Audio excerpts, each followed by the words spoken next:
Well, that's the Sunday papers, and we've got a lot more to talk about, and we'll bring into the shootout now Andrew, Robb and Bill Shorten, and let's hear a little more from those who now hold the balance of power. You've made plain that that you would support Labor in any issue of who governs. That's correct? Yeah, look, I've made some statements about that in the past, and I stand by those. What you may well find is that you've suddenly got a whole raft of new friends, new best friends.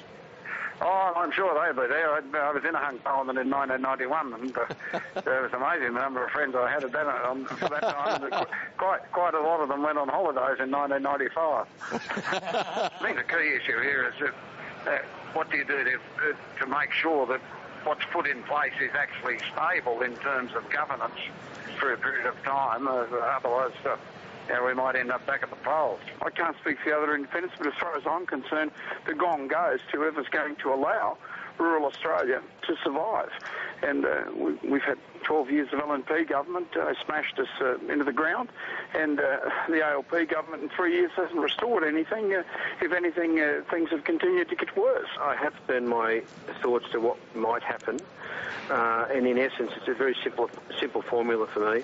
I would support whichever party I am confident will deliver stable, competent and above all ethical government. I'm going to walk into any negotiations and any conversations with clean hands and with no wish list other than looking for, as I repeat, stable government and a focus on a parliament that can deliver outcomes. As difficult it is for those on your panel, I actually think and say, bring it on. Bring it on. Andrew, Robb, Bill Shorten, welcome. All right, good morning. To you first, Bill Shorten. Interest rates are low, unemployment is low, strong growth, and yet you lost your majority in the very first term. What went wrong?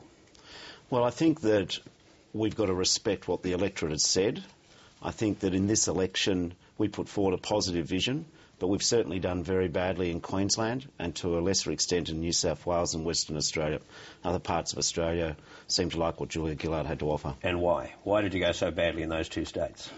Well, I don't think there can be any hiding the fact that in the second and third week of the elections, when we had those malicious leaks, there's no question that sucked a lot of the oxygen out of the debate. Julia Gillard, after she became leader, had lifted Labor's fortunes and stocks to a very competitive position. Then we had the leaks, then we went back down again, and Julia Gillard had to climb up again.